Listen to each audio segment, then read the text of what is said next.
I woke up because my name didn't sound like my name.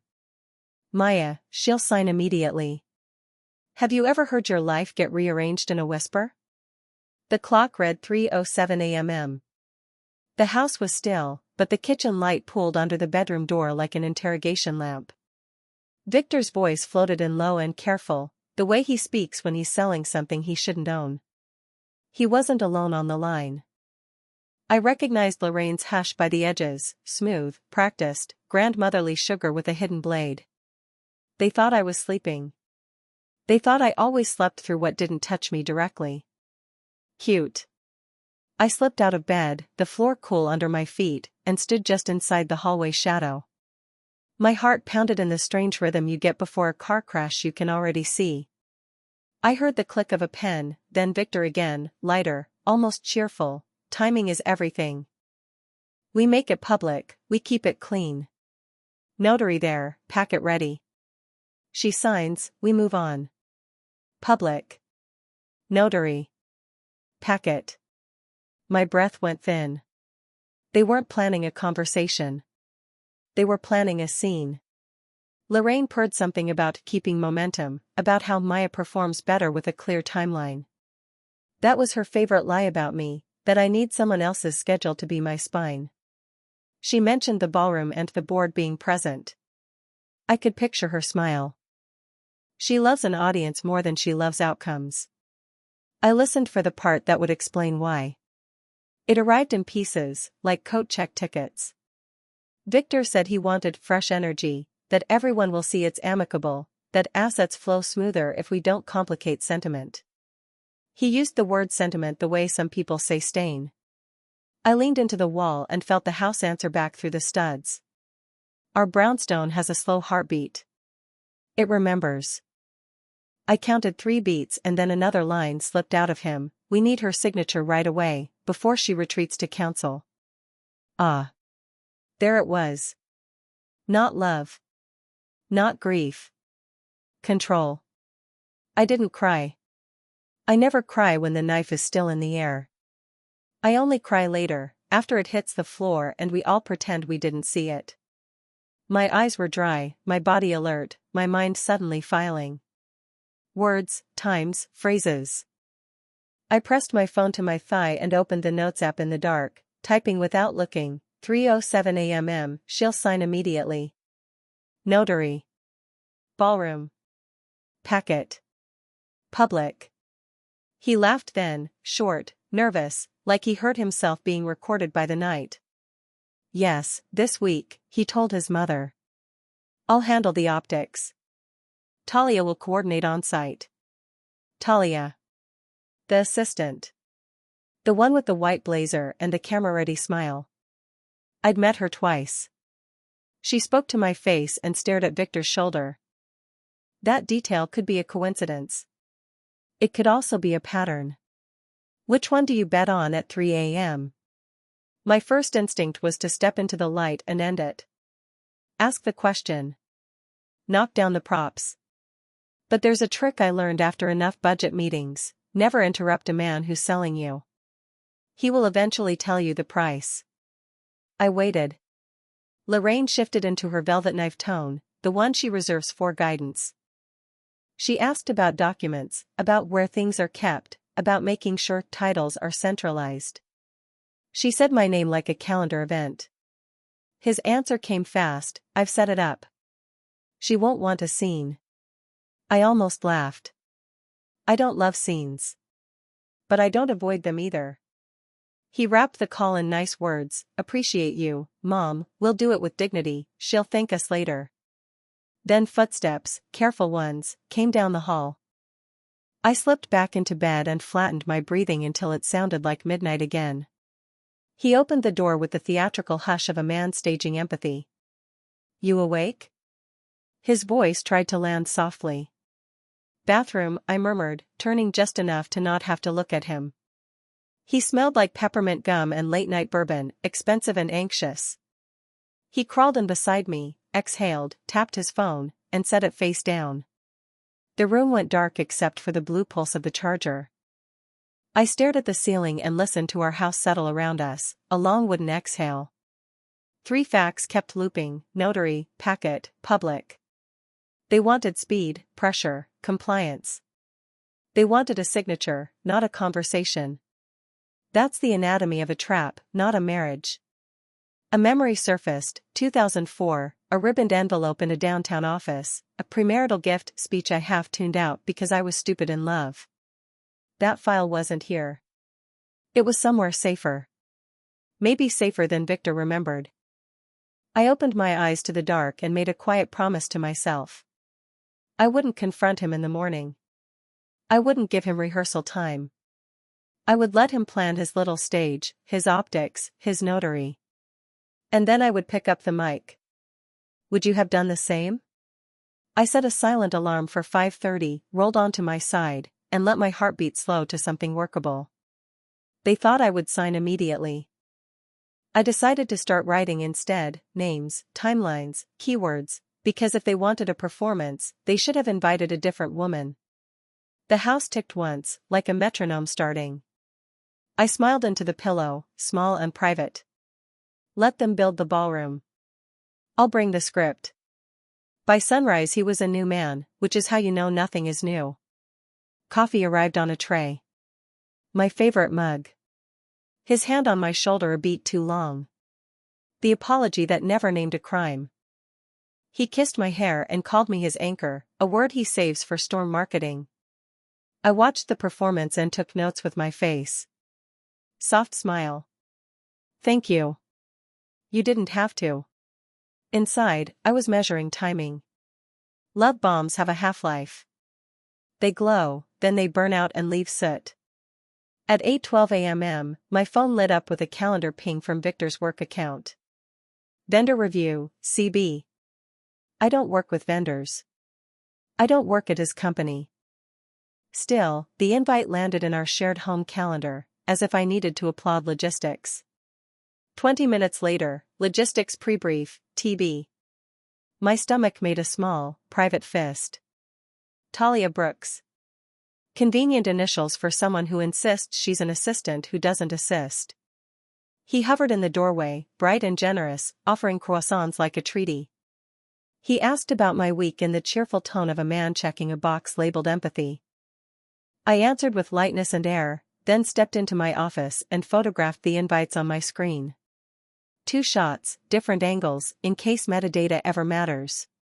By 10:03 a.m., a new ping, Copley AV walkthrough. The description said sound check. I set my pen down and listened to the house breathe. Our old pipes click when someone lies. I swear they do. I captured another screenshot, then exported my entire shared calendar as a PDF and emailed it to a fresh burner I'd created at 6:01 a.m. under a name that doesn't sound like me. He texted a photo of flowers with a caption about how I deserve silver linings. Silver. The gala theme. He was careless with poetry today. Carelessness is better than honesty, it leaves trails. At lunch he suggested we try a new place in Back Bay, the spot with the glass wall and small plates. He called it a reset. I called it work and smiled. While he spoke about fresh chapters, I counted the tells. He avoided specifics. He praised my steadiness. He mentioned his mother twice, like a product placement. He never asked a question he couldn't direct back to himself within 15 seconds. My watch tapped again under the table, packet upload, NP. I stared at those letters and swallowed water very slowly. Notary packet. Or Naples property. Either way, not casual. I excused myself to the restroom and sent the invite to my secure folder. Then I stood in the stall, hand steady on my phone, and recorded a voice memo. 11:47 a.m. NP appears on shared calendar. Not my event. Tied to Copley Avenue. He paid the bill with a flourish. He always overperforms generosity right before he asks for a discount on my humanity. On the walk home, he reached for my hand like a politician on a rope line. I let him hold it because I wanted his rhythm. His stride speeds up when he's hiding a date-specific plan. Today it clipped along like a metronome on 8. Back at the house, I opened my laptop and built a quiet war room. Folder, May 12 to June 3. Subfolders, Calendar, Financial, Comms, Miscellaneous. I set up a rolling screen capture to archive changes as they appeared, minute by minute. A tidy little camera watching the weather of our marriage. At 3:22 p.m. he forwarded a seating chart with a note, "You'll love this crowd." I dragged the file into my folder and flipped to the metadata. Origin, T. Brooks. Time zone mismatch. She'd drafted it after midnight. The edges of my vision went bright. Sleep is where people confess their schedules. He called up the stairs in a friendly tone, asking if I wanted tea. I did. I wanted tea, silence, and a firewall. I thanked him and texted Renee instead, "Can we talk after 6? Hypothetical. She responded with a thumb up and a single sentence, "Start documenting now, speak never." I listened to the kettle hiss and considered the next breadcrumb. If Lorraine is involved, there will be a philanthropic wrapper. A board, a pledge, a narrative about legacy. She loves legacy because it sounds noble while it moves money. At 4:09 p.m., a rideshare receipt hit our shared expense app, drop off, Copley Square. He'd tagged it vendor. The driver note said ballroom entrance. I saved it, then saved it again like it could evaporate. He brought me the tea and leaned in the doorway. He looked softer than last night. He joked about getting older, about needing to schedule Joy. I told him Joy doesn't need a calendar invite. He smiled like he agreed, but his eyes did the math anyway. Would you have interrupted him there, or waited for the next proof to walk through the door? I didn't have to wait long. At 5:31 p.m., a familiar number flashed on my screen, Lorraine. No text, no warning, just the call. I let it ring out and turn into a voicemail. Her voice filled my office a minute later, warm honey poured over ice. She was in the neighborhood, wondering if she could pop by for a quick chat about paperwork before an evening meeting on this silver initiative. I replayed the word paperwork twice. Then I pressed save, tagged it MIL, phishing, and closed my laptop. The doorbell rang exactly 6 minutes later. The doorbell sliced through the house like a test I hadn't studied for. I checked the peephole anyway. Pearls. Perfect hair. A bakery box held like a press badge. Lorraine smiled at the camera as if the lens could vote. I opened the door 8 inches. She stepped forward 9. The lemon bars were warm, which meant she'd planned this walk-in, not this visit. She kissed the air near my cheek and announced that she was just popping by on her way to a Silver Initiative huddle. Her perfume arrived 3 seconds before her agenda. Have you ever watched someone inventory your life with their eyes? She did the tour without moving. Crown molding. Staircase. The hallway that leads to my office. She asked how I'd been and didn't wait for my answer. Then she lifted the bakery box like a prop and said she wanted to talk estate plans for the nephews. I smiled the way you smile at a fire drill. Sounds thoughtful. She warmed to the word. Thoughtful became legacy, then legacy became order. She drifted toward the dining table, set down the sweets, and reached for a chair like a bailiff. I guided her to the kitchen instead. Fewer drawers. Fewer papers. More glass. She praised the backsplash and lowered her voice. She said the board was discussing centralizing titles for ease. She said Victor was so relieved we were being proactive. Then she asked where we keep the Back Bay title. She called it a little thing, as if paper can be little when it holds a house. I rinsed 2 plates I didn't need. Water is useful when you need a beat. I told her our documents were handled, which is true in the way umbrellas handle rain. She pressed, smiling. She said it would comfort her to know exactly where the title lives in case of an event. She let the word event hang like a chandelier. I offered tea. She accepted and pivoted. She began a story about her nephews and how boys are so visual. Then she wondered aloud if the title was framed. She laughed softly at her own joke. She mentioned a safe deposit box and watched my face for a flinch. I gave her steam instead, the hiss of the kettle filling the space where confession might go. She tried again, sweeter. She said she was helping Victor collect essentials so nothing would feel scrambled during this season. Her eyes went to the hallway again, to the office door that holds my quiet war room. She asked if I had a file labeled property. She said centralizing would be a gift to the family. I set the tea in front of her and kept my voice light. I told her our attorney prefers digital vaults. I said we follow best practices. I added that messing with an index in mid-process makes audits harder. Each sentence was a soft barricade. She heard every one. She glanced at the lemon bars like they might unlock a cabinet. Then came the slip under the lace. The notary will appreciate it, she said, casual as a weather report. Walk-in signings run smoother when documents are already pulled. I let the spoon tap the cup once, a tiny metronome. Walk-in signings? She smoothed her blouse. She said it was just a thought, something she'd seen in philanthropy circles.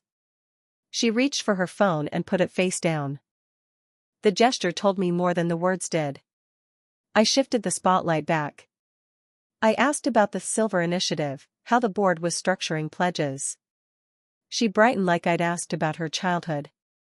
She talked about matching gifts, about endowments, about the need for personal clarity when families reorganize. She used the word reorganize like a stylist uses the word trim. When she reached for her water, her sleeve brushed the mail stack. A thin envelope slid out, the kind banks use when they want to look elegant. She froze for one breath, then handed it to me with 2 fingers. For Victor, she said, like she hadn't already read the return address with her pupils. I placed the envelope on the counter without looking at it. I asked if she needed a rideshare. She declined. She said she would walk, the weather was good for decisions. Then she delivered the line she came for, if you can locate that title, dear, I'll make sure it's stored safely. Stored where? With whom? Under whose key? I smiled and thanked her for the lemon bars. I did not thank her for the instructions. At the door she touched my arm. Her voice dropped into the register she saves for prayers and negotiations. She told me I was strong and sensible, and that families move forward when women cooperate. The compliment wore a leash. I unclipped it with a nod. She left a wake of perfume and a thin trail of powder on the tile. I locked the door, double-checking the click, and stood in the quiet kitchen breathing through my nose. The house exhaled like it had been holding its breath alongside me. I carried the envelope to my office and laid it next to my laptop without opening it. I labeled a new folder, MIL, Control Phishing. I typed notes, nephews, centralize, notary, title. I added, asked where Back Bay title is kept. I wrote, answer withheld. Would you have blocked the hallway, or opened a drawer to keep the peace? The front steps creaked. I moved to the window and watched her cross the street. She paused at the curb and looked back at our brick, the way you look at a chair you plan to pull away at the perfect moment. My phone buzzed on the desk. A message from a friend who never texts during work. One photo. Then a second. A caption, saw this at Newberry. Thought you'd want to know. I opened the first image and felt the floor tilt. A velvet ring box. Victor's hand. Talia's reflection in the glass. The photo hit like ice water down the spine. Victor's hand, a velvet ring box, Talia's reflection ghosted in the glass. Newberry Street, early evening. He wasn't hiding. He was rehearsing. I saved both images to my secure folder, then to a second drive. Redundancy calms the pulse. My friend's caption was neutral, almost kind. She didn't add opinions. She didn't have to. The jewelry store bag spelled the thesis. I paced the hall and let the anger pass through like weather. When the sky cleared, I did the work. Expense app. Joint card. There it was, a boutique charge split into deposit and design fee. The memo field said silver theme. He'd turned our anniversary color into a budget line.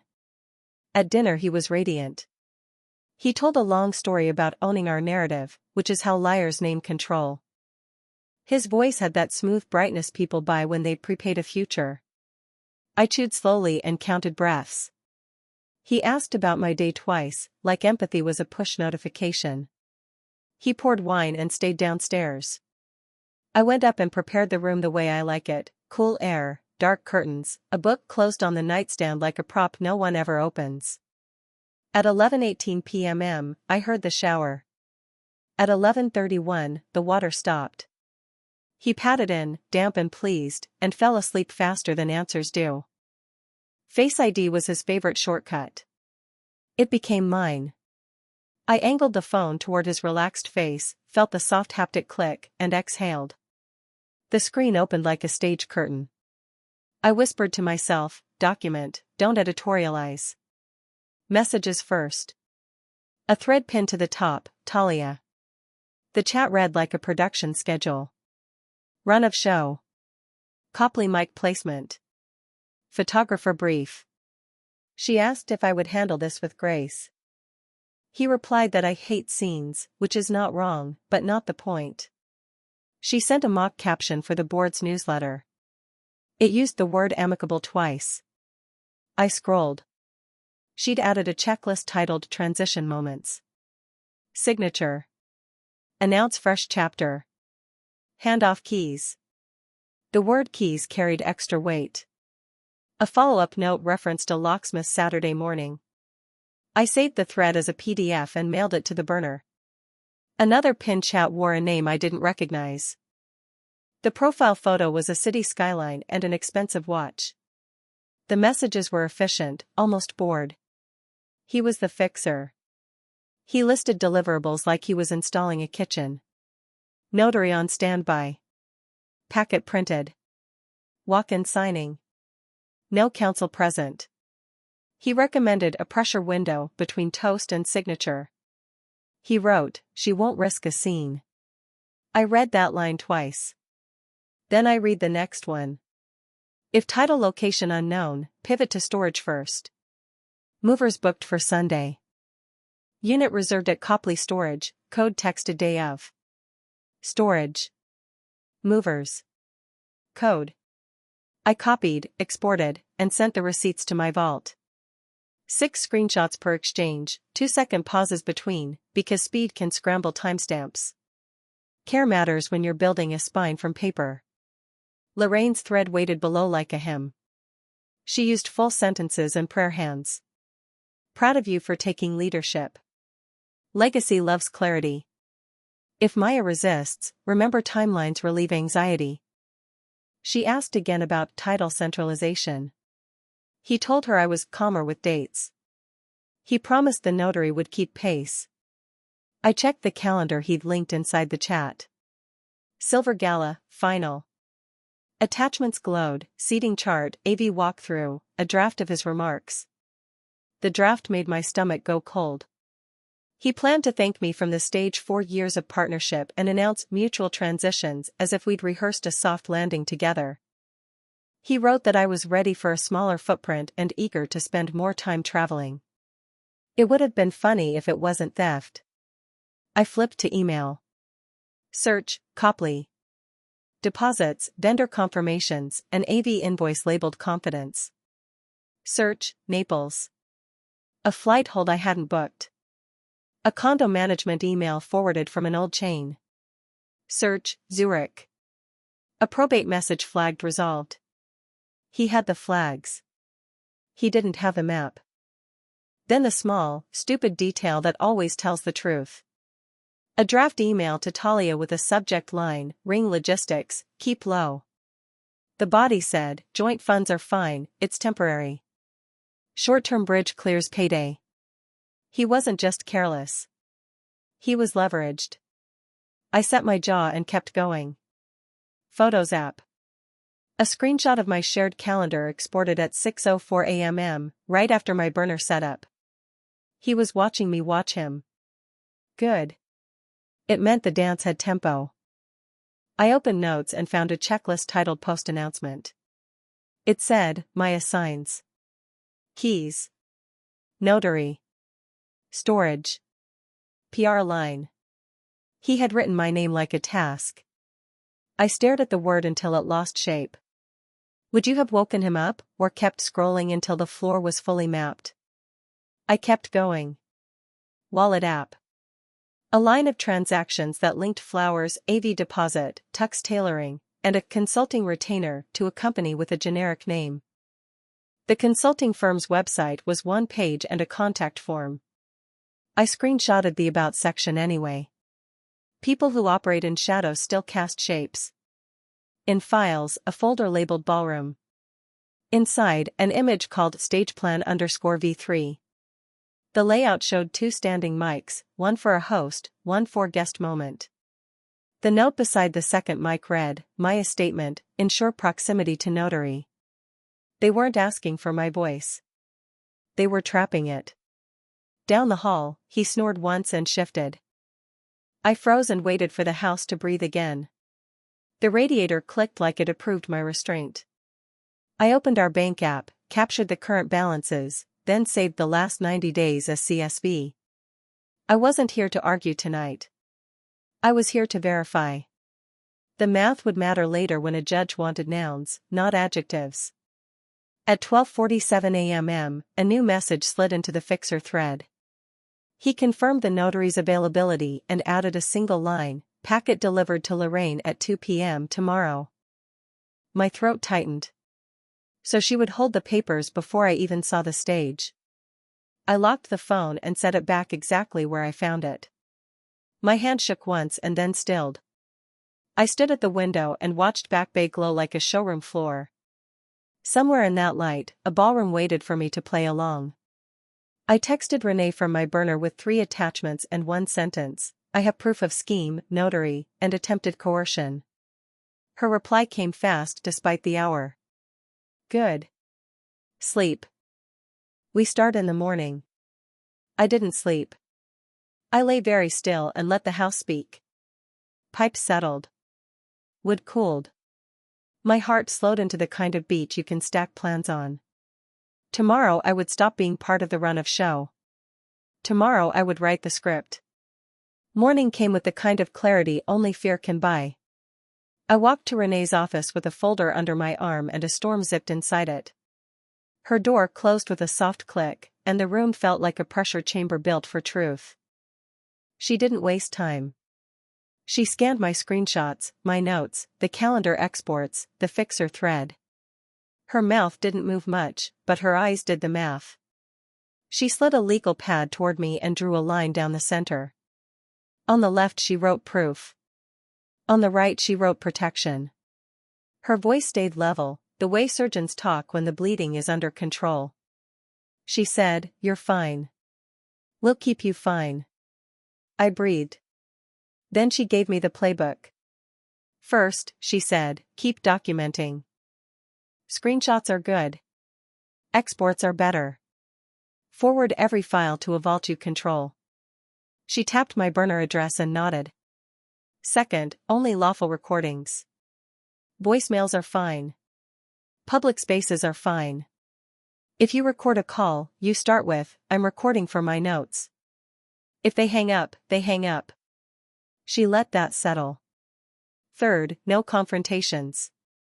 You are a wall that takes a pencil mark and keeps standing. She asked about our accounts. I handed her the balances and recent CSVs. She circled the joint checking, the shared savings, the brokerage with automatic sweeps. Move half of the liquid joint funds, she said. Not $1 more. Put it in a new account in your name only. Call it household reserve. This is not hiding. This is oxygen. She wrote the phrase oxygen isn't theft in the margin and slid the pad back to me. Next, she continued, close the loop on access.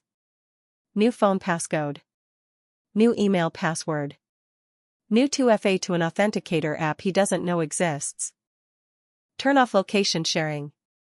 Keep Find My off for every device except the one you'll take to the ballroom. She looked up. Yes, you're going. I nodded. She kept going. Freeze your credit for now. Redirect your paycheck to the new account. Cancel every store card you didn't open. Save the letters. Paper is dignity in court. Her pen moved faster. Inventory the house keys. Photograph the set, front and back. If he's planning a locksmith, we want the before picture. She glanced at my folder again. That fixer's line about storage? We'll use it. If they move anything, the timestamp will eat them alive. She paused and let me catch up. My hands had stopped shaking. I could feel my spine again. What about the house? I asked. The title. She didn't blink. Who gifted you the brownstone? My aunt, I said. 2004, premarital. Good, she said. That's separate property unless you drowned it in commingling. Did you add him to the deed? No. She smiled with half her face. Then we find the deed. If you can't put your hands on it, I know someone who can. Graham Lowell. Property law, 62, old school. He keeps an archive the size of a chapel. If your deed ever touched paper in this city, he can pull it. The room felt brighter. Not safe yet, but mapped. She tapped the legal pad again. We also want asset transparency. You mentioned Naples. Zurich. Anything else? Probate emails. A flat by the lake. A condo on the Gulf. About 2.5 in mixed accounts. My voice surprised me, steady, like I was reading the weather. Perfect, she said. Confirm those with official records, not screenshots. We'll request the files. We'll build a list, separate property, marital property, debts. Speaking of, she underlined the last word. Those short-term loans he's using for ring logistics? They stick to him. Don't touch them. Don't clean them. Judges love a man who creates his own mop. She leaned back. Now the part you won't enjoy. You act normal. You accept the gala invite. You stand where they ask you to stand. If they demand a signature, you smile and say, I'll review with counsel. Then you say nothing else. Silence is our headline. My chest loosened in a way that felt like oxygen. And if he tries to take the mic? You take it first, she said. Only if you need to. Only if they force it public. 2 sentences max. This home is my separate property. I will not sign anything today. Then you leave with your dignity like it's the only bag you brought. She handed me a crisp sheet she'd printed from a template. It looked like a boarding pass for survival. Today's tasks, she said. Boxes to check. Places to be. A rhythm that felt like competence. I left her office walking straighter than I'd walked in. Outside, Boston hummed the way it does when the morning's already spent and everyone's trying to catch up. I headed to the bank first. The marble lobby smelled like solvency. I opened a new account, titled at Household Reserve, and transferred exactly half of the joint liquidity with a memo line Renee dictated, temporary protection pending council review. The teller smiled like I'd balanced a ledger. I kept the receipt like it was a passport. On the sidewalk, I froze credit with 3 quick forms and a photo of my driver's license. I turned off location sharing and changed my passwords while I waited for a crosswalk light to tell me who I was allowed to be. Back home, I photographed our keys. Front, back, close-up, with a ruler for scale. I collected the spare set from the porcelain bowl Lorraine loves to compliment. I placed everything in a small, clear zip bag and wrote the date on the edge with a Sharpie. Evidence is just memory with a timestamp. Then I did something I hadn't planned. I stood in the doorway of our bedroom and listened to the room breathe. The curtains sighed. The wood floor flexed. The life we built together looked back at me like a stage set, perfect angles, no depth. I felt grief rise and let it pass without naming it. Grief doesn't need a microphone. My phone buzzed. Renee again. 3 words, Graham at 2. Underneath, an address in Beacon Hill and a note, he thinks he has your deed. I exhaled a laugh I didn't know I was holding. A map. A man with a chapel of paper. A document that remembers me before all this. Would you have trusted the paper, or the person holding it? I put the new bank card in my wallet, slid the legal pad into my bag, and locked the office door behind me. Somewhere across town, Victor was probably practicing his speech. I was practicing something older. Inheritance. Ownership. Silence used like a blade. Beacon Hill smelled like rain, old paper, and lemon oil. Graham's office looked like a chapel designed by a record keeper. Tall shelves. Narrow windows. A brass lamp that made every page feel important. He greeted me with the warmth of someone who still trusts documents more than promises, then waved me toward a wide table already cleared like an altar. "Let's see who you were before anyone tried to rename you," he said, not unkindly. He slid on cotton gloves and opened a flat archival box. Inside, a ribboned packet, cream paper, blue stamp, the quiet authority of ink that outlived a romance. He untied it with a small breath. Book and page stamped in the corner. 2004 recording date. My name printed alone, not linked, not hyphenated, not conditional. A letter from my aunt on top, one sentence circled in fading fountain pen: "This home is Maya's, solely and without encumbrance." My throat burned, then steadied. I traced the seal with my eyes and felt the house and Back Bay answer from 50 blocks away. Paper remembers differently than people do. Graham read like a careful surgeon. He checked the legal description against the registry index, ran a quick lean search, and did the ritual again because ritual prevents regret. He didn't rush the silences. He let the pages breathe. When he finally looked up, his eyebrows had relaxed. "You're clean," he said. Premarital gift. No addendum adding him. No refinance that would muddy the line. "We'll get you certified copies." He called a runner, a rubber stamp thumped somewhere in the back. I listened to the rhythm and said nothing. The sound felt like a heart monitor coming back into range. He added 2 more items to the table. First, a simple one-page affidavit template, pre-filled with the legal description, asserting separate property and non-consent to transfer. Second, a short instruction sheet titled Ballroom Contingency.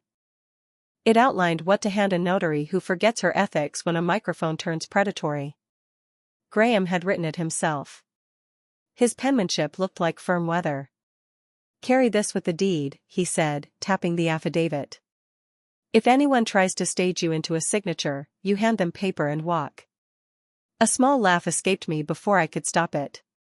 It sounded like relief admitting it had been hiding. "You've done this dance before?" "Long enough to know the band always plays the same 3 songs, he said. My phone buzzed. Renee. A secure link dropped in, probate confirmations, 2 PDFs and a scan with a blue ribbon.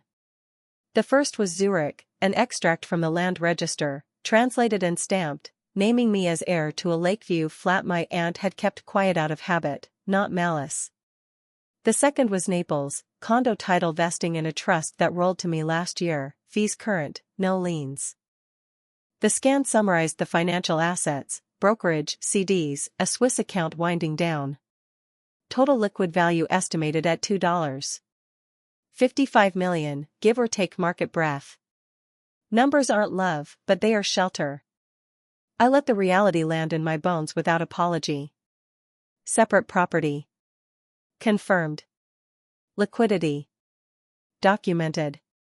Future. Possible. Another buzz layered over the first. A calendar update from Victor, black tie logistics, car at 6 o'clock, doors 6:30. A caption about how I would shine. He loved future tense when he needed obedience. I saved the invite and watched the edges for tells. Then Talia's name slid onto the screen with the soft entitlement of a person who believes she's untraceable. She sent a bulleted guest flow to a thread that included me by accident or by arrogance. Toast, announcement, signed transitions, key handoff, photo. She wrote graceful closure like it could be scheduled for 7:05 p.m. I forwarded the file to my vault and left the read receipt cold. At exactly 2 p.m., a text from an unknown number lit up, a business card photo with a neat signature. Notary Public, mobile, available on-site. The image arrived with no words. Lorraine's style, let implications do the talking. I saved it and tagged it Ambush Logistics, then let my breathing return to normal. Graham returned with 2 crisp, embossed copies and a thin leather folder. He slid in the deed, the affidavit, and the contingency note. He added a small yellow card with his after-hours number. "We're flats to the ballroom," he said lightly. "People rush through bad plans. You won't." A second email from Renee landed while he spoke. Subject, standby arbitration packet. Inside, a short, notarized notice invoking counsel and declining any on-site signing, plus a prepared message I could read if a microphone found my mouth without permission. 2 sentences, calm. It sounded like steel wrapped in velvet. "Print 3, Renee wrote. 1 for you, 1 for the notary if she insists, 1 for the person filming." My chest loosened. Not because I wanted a scene, but because I owned one if it arrived without consent. "Would you feel safer holding paper, or holding your breath?" I signed the affidavit in Graham's presence. He notarized it with the quiet efficiency of a man who blesses weddings and wars with the same stamp. The seal clicked, and with it something inside me aligned. My past and my next hour finally recognized each other. On the sidewalk, the city felt different. Not kinder, but legible. The rain had stopped, the brick shone like it had a secret worth keeping. I tucked the leather folder under my arm and headed toward Copley, not to interfere, just to stand near the building that thought it had scripted me. Halfway there, my phone chimed again. The fixer. Reminder, doors at 6:30. Notary staged in anteroom. Lorraine will cue. He added a single line that told on all of them, pressure works best before dessert. I stopped under a green awning and let that sink in. Pressure. Dessert. They'd turned my life into a tasting menu. Fine. I'd bring the only course that never gets cold, facts. Back home, I laid everything on my office desk and photographed it like evidence in a museum. Deed. Affidavit. Probate extracts. The arbitration notice. The notary's card. Then I packed the folder, a spare pen, a small recorder, and 1 sentence I would not hesitate to say: I will not sign anything today. The house settled around me, wooden and awake. In the mirror, I looked like a woman who had stopped apologizing for being correct. I tested the zipper on my bag twice, then turned off every light except the one that reached the hallway. It felt like a runway. My phone rang. Victor's name. I let it go to voicemail. His message was cheerful, performative, full of phrases about new chapters and grace under pressure. He promised the night would be beautiful. He didn't say for whom. I closed my eyes and felt my heartbeat slow into plan time. Someone else could practice speeches. I would practice silence, paper, and proximity to a microphone I didn't need. The folder clicked shut. Outside, the city started dressing itself in silver. The Copley felt colder than outside, like the air had been rehearsed. Lights washed everything in silver. Glass chimed. A string quartet played cheerful apologies. I wore a simple black dress, flats like Graham advised, and a crossbody bag that didn't leave my body. Inside, deed, affidavit, arbitration notice, recorder, pen. Proof instead of perfume. Victor was already on glide mode, shaking hands with the kind of smile that cashes favors. Lorraine hovered 2 steps back, collecting eyes. Talia moved like a stage manager who believed in destiny, white blazer, tablet, radio in her ear. She didn't look at me long. She didn't have to. She assumed gravity would do the work. I checked the room the way I check balance sheets, structure first, then gloss. 2 mics on stage. A lectern with a soft logo glow. Guest moment taped on the floor in blue. An anteroom to the left, door half closed, a woman inside arranging papers with a neat stamp. Notary. Mobile case open. Seal ready. The table carried a small sign, "Please have identification." Convenience disguised as courtesy. A volunteer pressed a program into my hand. Silver Initiative Gala. Donor list in fine print. I scanned and found what I needed, the board table, third from the front. Evan Corbett, CEO, anchor of a certain kind of accountability. He was here, laughing with a director whose laugh didn't quite make it to his eyes. They were both watching Victor work the room like it was a treadmill. Lorraine swept in for a hug scented like decisions. She murmured that I looked radiant. Then her voice dropped one register. "We'll do the practical bit first so you can enjoy the evening." She smiled wider when she saw me register the word practical. She guided me toward the anteroom with a light touch that believed itself to be gentle. I let my heel clip the door jamb on purpose and paused just inside. The notary glanced up. She had calm hands and a ready pen. "We'll be quick," Lorraine said to the room, as if speed is kindness. Talia slid in behind us with a clipboard and a smile that looked laminated. I set my bag on the small table and unzipped it halfway. The leather made a sound I decided to love. "Before we begin," I said in a voice that belonged to daylight, "I'll need to review any documents with counsel. I won't be signing tonight." I kept it soft. Velvet, not steel. The notary's pen hovered. Talia blinked. Lorraine's smile held, but her eyes moved 6 inches to the left like she'd lost a cue. Silence folded around us. Then Talia, too bright, said she only needed simple acknowledgments, nothing heavy. She used the word transition like a lullaby. She offered a cue card with my name on it. "Your 2 lines," she said, sweet as a doorbell. The card read, "Grateful for our years. Excited for fresh chapters." I slid it into my bag without looking at it again. I took out the arbitration notice instead, Renee's clean paragraph and my calm signature. I placed it next to the seal. "This is my acknowledgement," I said. "No on-site signing. All documents through counsel." The notary read it, then nodded once, professional first. Talia's mouth shaped a small question she didn't ask. Lorraine's hand found my forearm and rested there like a weight. From the ballroom, a mic thumped. The quartet stopped mid-phrase. A soft feedback squeal turned the room's head. Victor's voice tested the air, easy and warm, the sound of a man who thinks he owns the plot. I checked my recorder, on, low in the bag. I checked my hands, steady. I checked my spine, present. I looked at the notary and smiled like neighbors. "If anything needs me," I said, "it will survive tomorrow." She didn't argue. Lorraine did the arguing with her eyes. We stepped back into the main room. Silver everywhere. Candles doing their best to make sincerity. A junior board member with perfect hair greeted me and praised grace under pressure. The phrase floated past and died by the dessert table. I saw Evan again, and this time he saw me.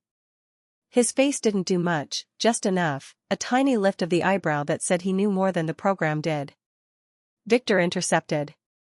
He placed a hand at my back like a brand and guided me toward a camera already awake. He thanked a donor loudly and thanked me softly, a whisper meant for the mic. "Tonight is about clarity," he breathed, as if I'd taught him the word.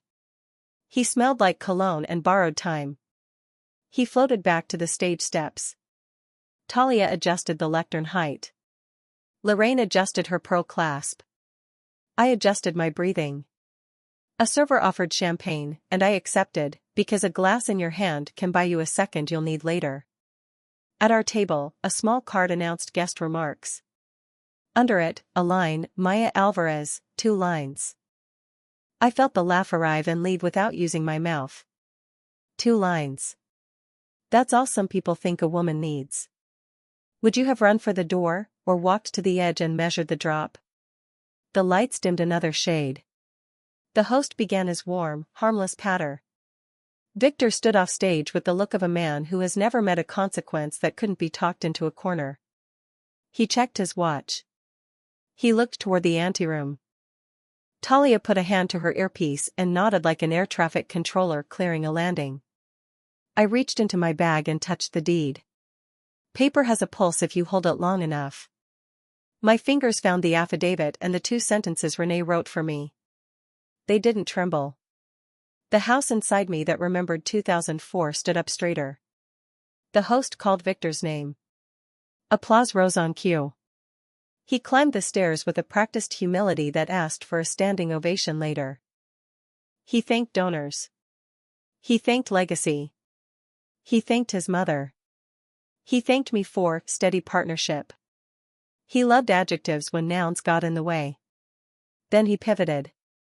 The air changed. He introduced a moment of personal clarity. He spoke the word transition like it had already happened. He gestured toward the second mic. Maya will say a few words, he announced, bright as ever. I stood. The room turned, friendly and curious, the way crowds are before they see a fire drill turn real. Lorraine exhaled like a prayer. Talia lifted the cue card in the back of the room as if reading would save me. I walked toward the stage, flat silent on the carpet, bag secure against my hip. The music faded to nothing. Victor stepped aside, offering space and a smile that promised a trap disguised as kindness. The second mic waited.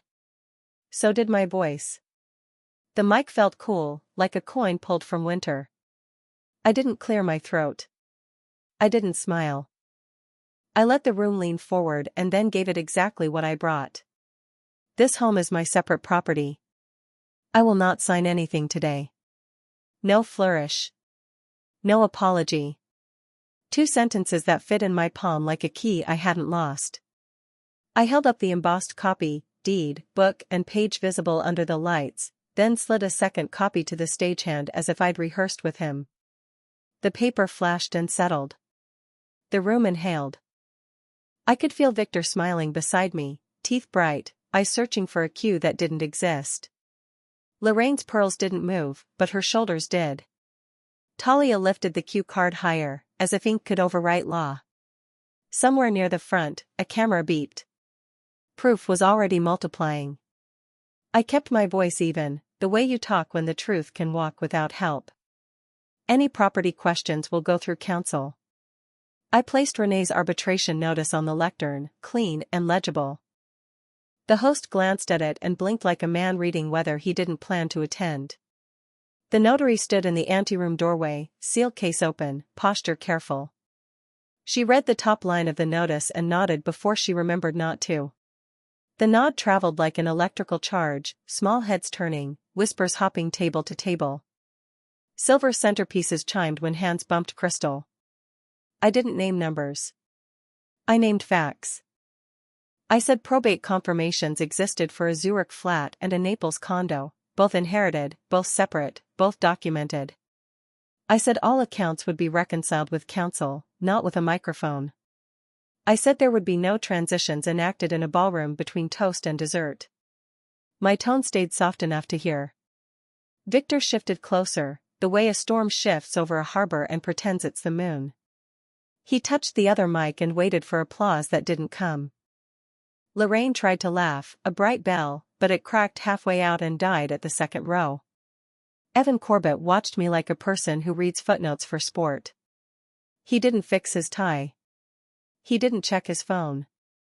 He just let the air finish changing and put his napkin down in a way that told me he'd seen ambushes before. Would you have kept talking, or let silence say what needed saying? I let the silence work. People heard their own thoughts. The quartet shuffled sheet music and froze. The AV tech looked to Talia, Talia looked to Victor, Victor looked at the notary, who still hadn't moved her stamp. I lifted the keys in my hand, not a flourish, a fact. Photographed earlier, documented forever. No keys change hands tonight. My fingers closed, slow and calm, and the ring disappeared back into my bag like a tide reversing. Talia stepped forward, tablet pressed to her chest. Her smile trembled at the edges, just enough to show the scaffolding. She offered me the cue card again, as if generosity could patch a hole in law. I took the card and slid it neatly atop the arbitration notice. Paper on paper. truth stacking itself. Victor leaned toward my mic, voice lower now, smoothing. He thanked the donors and tried to pivot into grace, his favorite decoy. The room didn't follow. Eyes had shifted to the anteroom, where the notary closed her case with a gentle click and set it on the table like an apology. Lorraine rose halfway, sat down, then rose again in a choreography no one had taught her. She whispered to a volunteer, who whispered to another, and suddenly busy people were looking for a job that didn't exist. The host tried a joke about surprises, the kind that lands soft and vanishes. It vanished. I kept the lecture short. 2 more sentences, measured like pulse. There will be no on-site signatures. Please direct all documents to my attorney. Then I thanked the room for supporting the initiative and stepped back, not dramatic, not small, just done. The carpet absorbed my steps. Victor tried to put his hand at my back, I let him miss. Lorraine tried to catch my eye, I let gravity guide mine to the notary instead. She held my look for a second and then looked away, a professional choosing the job she wanted to keep. As I reached the floor, a glass tipped at the board table and shattered softly. Everyone jumped a breath. Talia fumbled her tablet, the screen blinked to a spreadsheet I recognized, AV, florist, consulting retainer, and a column labeled bridge. Her thumb slammed it dark, but not before the numbers flashed like lightning. Evan's gaze tracked the movement. He didn't frown.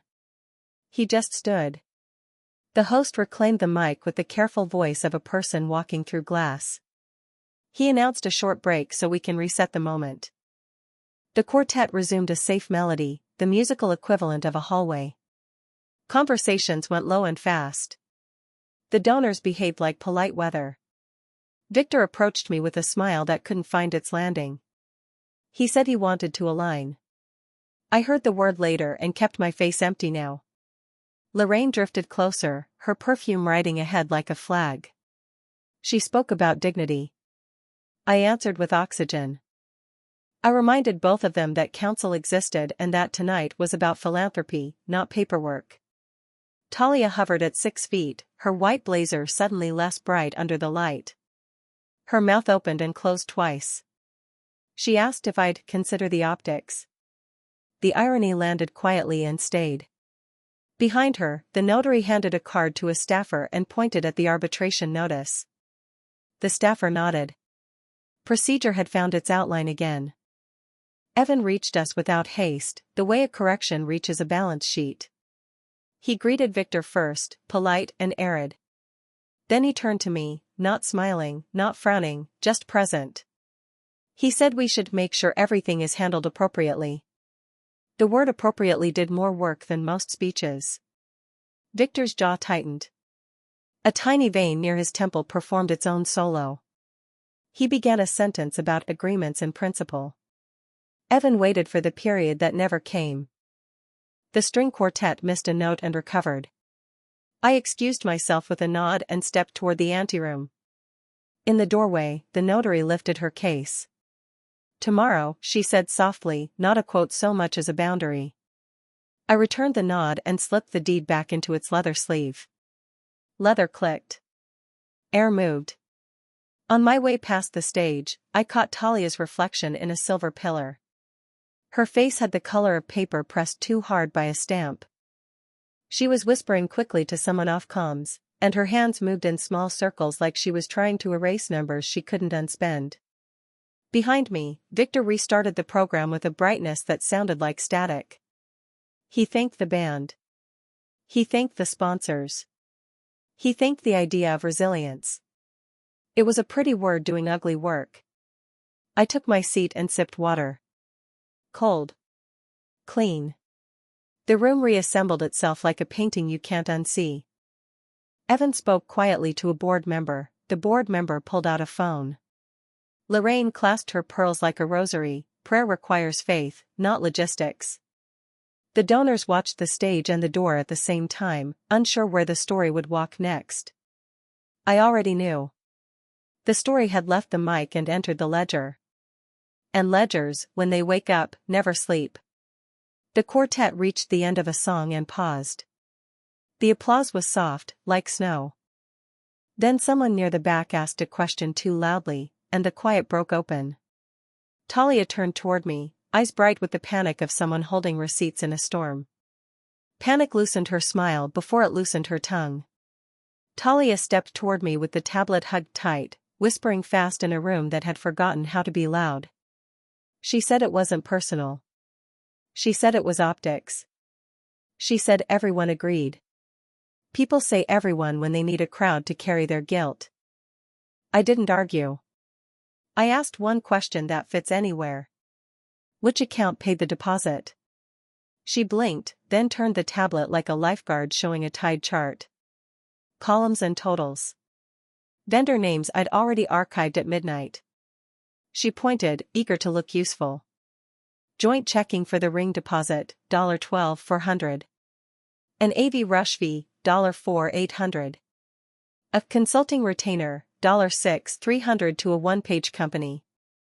Florals, $3,200. Tux and event branding, $2,300. Then a short-term bridge loan, $7,500, to float what he called ring logistics. There it was. $36,500, give or take taxes and shame.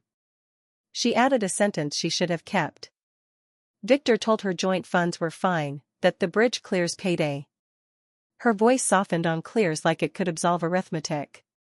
She said Lorraine had the notary to keep it elegant.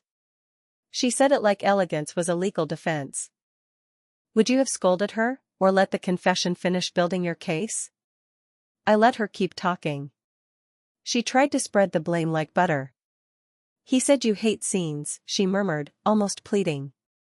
We planned it fast so it wouldn't hurt. Fast so it wouldn't hurt. People confuse speed with mercy when they haven't done the math. Evan reached us without theater. He doesn't arrive, gravity adjusts to include him. He asked if everything was all right in the tone doctors use before they pull a curtain. Talia straightened, then wilted, then chose survival. She showed him the same column she'd shown me, words tumbling about deposits and bridges and executive support. Executive. The word hit him like a light switch. His mouth didn't move. His eyes did. He asked two low questions about authorization and vendor use. She answered quickly, faithfully, and fatally. She referenced Victor's texts, use joint, will reimburse, keep this low, and the internal AV team he'd looped for a personal event. Her cheeks flushed as if color could change policy. Evan listened, then turned to me, not unkind. He said phrases like conduct and governance and will review first thing. No threats. No promises. Just a calendar that knows which Monday matters. He thanked Talia for the clarity. He thanked me for the patience I hadn't advertised. Then he stepped away to a quiet corner and made a call that rearranged someone's morning. Victor saw the cluster and drifted over with a host's grin. He asked if we were aligned. Talia tried to nod and shook her head instead. She whispered that the CEO wants to review expenses, and the color left Victor's face the way tide leaves a shore, inevitable and exposing. He blamed logistics. He blamed miscommunication. He blamed a well-meaning assistant. He didn't blame the math. Nearby, a neighborhood gossip account filmed a 10-second clip and posted it with a tidy caption. The local hashtag spun up, #Silver@Copley, polite, curious, hungry. Not viral, just enough swirl to make reputations careful. Screens lit across the room like moths finding a porch. The notary had already packed. She passed me the arbitration notice I'd set on the table, tapped the top line with a respectful finger, and left through a side door. Procedure had slipped its leash and gone home. Lorraine hovered, pearls steady, voice not. She murmured that none of this was necessary, that family doesn't need courts. I let her words land and die. Family needs boundaries more than courts. Courts are what you earn when boundaries are mocked. I texted Renee a single sentence, admission on joint funds and bridge loan, $36, 5K, recorded. She sent back a check mark and the word preserve. I saved Talia's spreadsheet photos, then opened Victor's old message in my head, joint funds are fine, short-term bridge clears payday, and felt the click of corroboration settle the room. The host tried to restart the night. The quartet obliged, bowing into a safe song. Donations still happened because philanthropy is stubborn.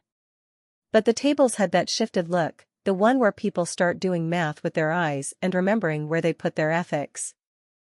Evan returned to Victor with the deliberate calm of a man inspecting a foundation. He mentioned personnel considerations.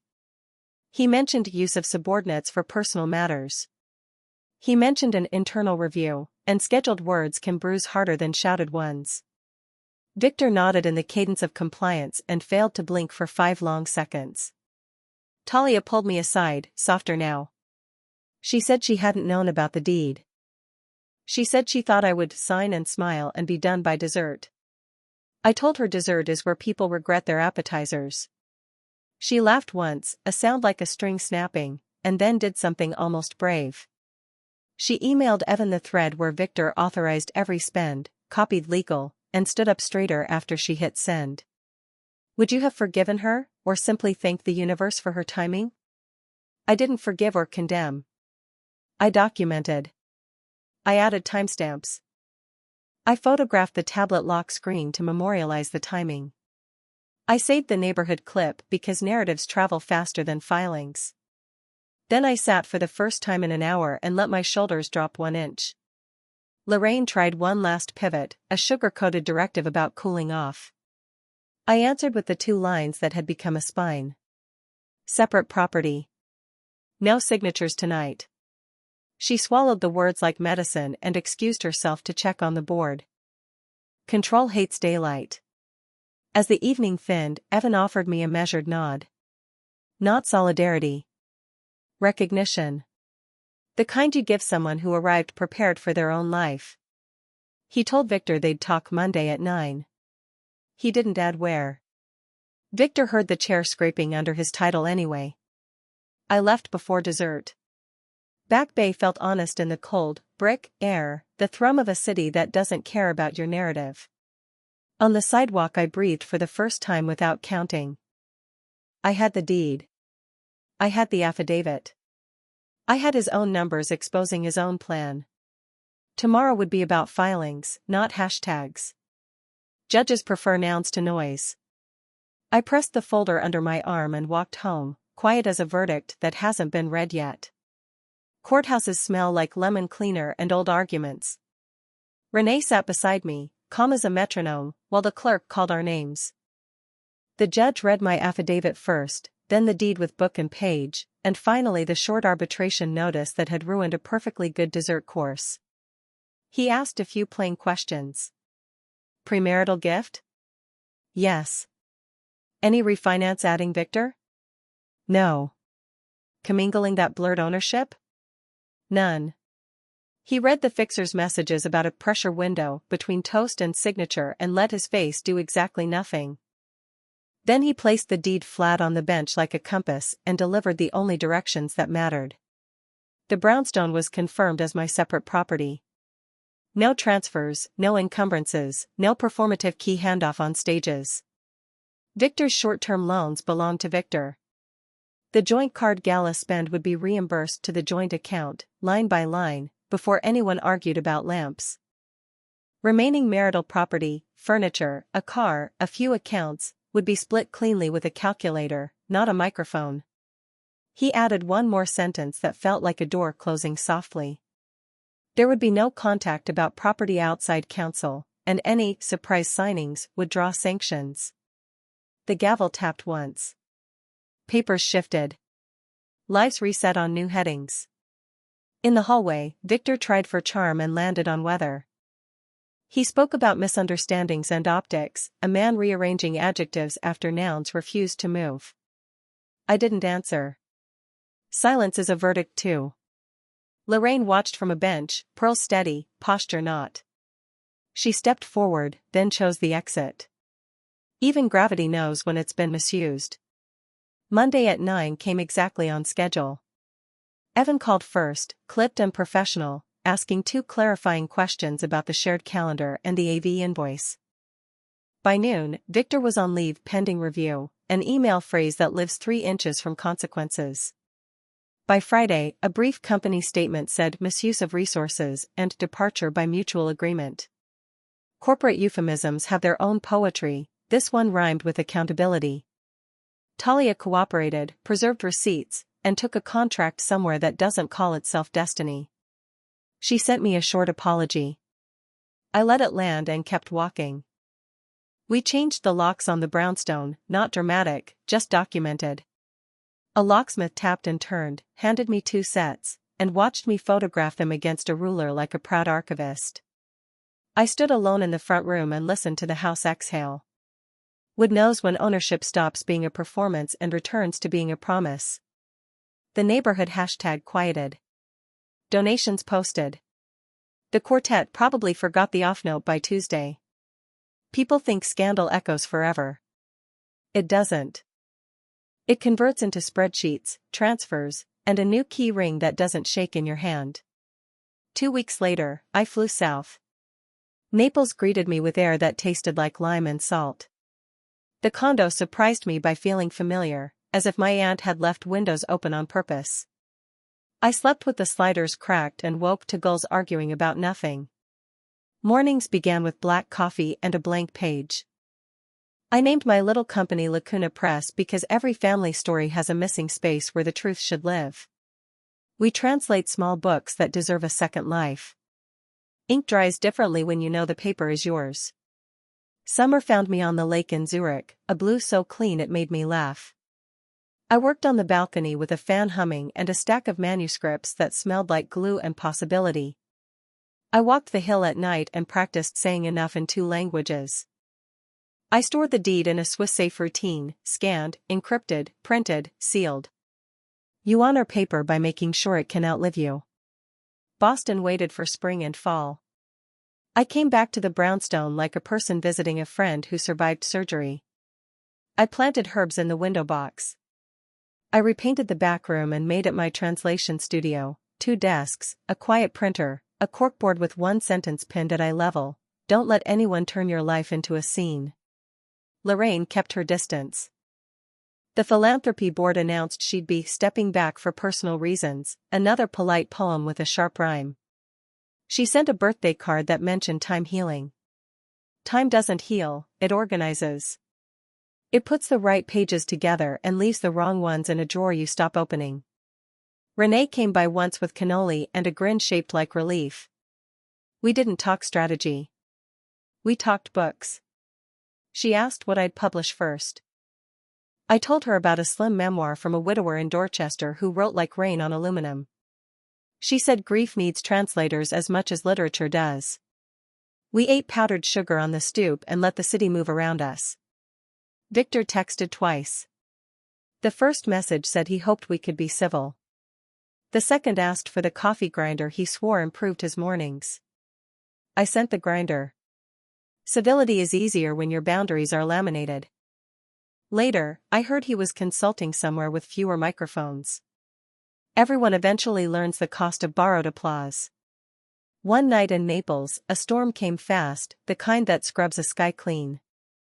I sat on the floor with pages spread around me and felt that old reflex: check the door, inventory the drawer, anticipate the ambush, try to wake up. It didn't. The house stayed quiet. The storm passed without needing my permission. Would you have chased triumph, or chosen something quieter and harder, peace? People ask if what happened was revenge. It wasn't. It was arithmetic. It was putting numbers where feelings used to pretend. It was replacing a scene with a ledger and choosing to balance it. The win wasn't Victor's fallout or Lorraine's step back or a company learning the difference between charisma and character. The win was a key turning in a door that belongs to me. I still sleep with a folder near the bed, out of habit, not fear. Proof is just comfort that learned to stand up straight. Some nights I take out the deed and run a thumb over the seal like you touch a scar that stopped hurting. Then I put it away and turn the page. He lost the script. I kept the home. And I finally slept.